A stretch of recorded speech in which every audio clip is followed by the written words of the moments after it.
Welcome to Scrapbook My Life, where I tell you an embarrassing story to save you from making the same embarrassing mistakes I did. In 7th grade, I had a big crush on a boy named Ben. I liked the way his hair peeked out of his hats. I liked the way he raised his hand in class instead of just calling out like the other boys.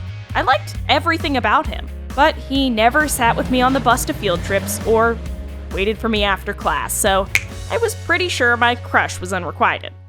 Until Valentine's Day. A middle school feels different on Valentine's Day. There's an energy in the air that anything can happen, and that day, it did. I was carrying my flute to band practice when I felt a tap on my shoulder. Hey Sarah, I wanted to give you this," Ben said as he handed me a card. It was a Valentine. My heart started beating 4 times its normal pace. Sure, the Valentine had cars on it, which was maybe a little bit weird, but he'd written "Love, Ben" on the bottom in marker. Love! This was a surefire sign that Ben liked me. My crush was no longer unrequited. It was fully quieted, if that's a word. The card was all I could think about during band practice. Ben had made the first move, so I decided I was gonna make the second. I'd ask him to the Valentine's Day dance. Sure, boys usually asked girls to dances, but girls usually gave boys Valentine, so what did it matter?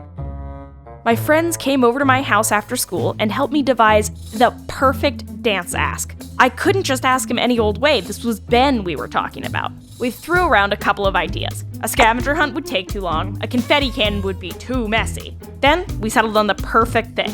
Ben was always sharing videos of fun dances on social media, so we decided we'd all do a little choreographed dance. At the end, Becky would hold up a sign behind me that said, "Ben, Valentine's dance?"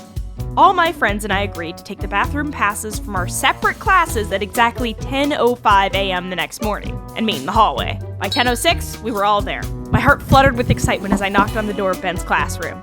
Ben, could I talk to you in the hallway?" I squeaked out. His teacher let him go. It was dance asking season, so it was pretty obvious what was happening.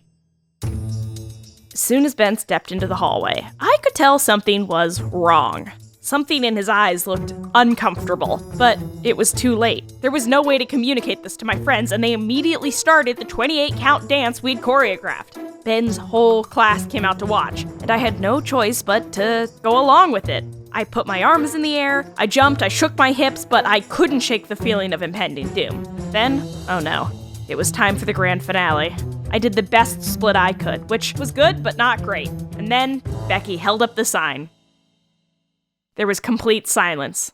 The whole class looked at Ben. A look of utter fear was frozen on my face. Sarah, could I talk to you?" Ben finally said.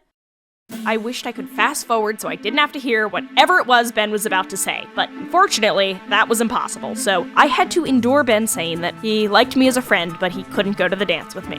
He was going with Maggie, the girl he had a crush on. But what about the Valentine, I asked. He gently explained that his mom bought them at the grocery store for him to give to the whole grade. As much as that hurt to hear, and as mortifying as it was to be rejected after that split, it did kind of explain all the cars. I felt so dumb for reading too much into Ben's Valentine. I had no idea kids were still giving Valentines to the whole grade. I thought we stopped doing that in elementary school. And he signed them "Love, Ben" for everyone? There was no way he could possibly love that many people. I was so embarrassed by my big dance ask fail that I almost didn't go to the Valentine's Day dance at all. But as I sat home that Friday night, seeing the big fluffy dress my mom bought me sitting in the closet made me sad.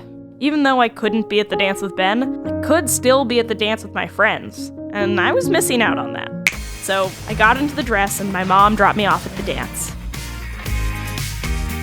I took a big breath and walked by Ben and Maggie and right over to my friends. We had so much fun, I couldn't believe I'd been planning on spending the whole night alone in my room. And since I'd been totally rejected in the most humiliating way and everything turned out okay, I was pretty sure I'd have the confidence to ask another boy to the Valentine's Day dance next year. Hopefully, it'd go a lot better. Don't let one embarrassing fumble stop you from going and doing the things you want to do. But maybe be a little bit weary of boys who give you Valentines with cars on them.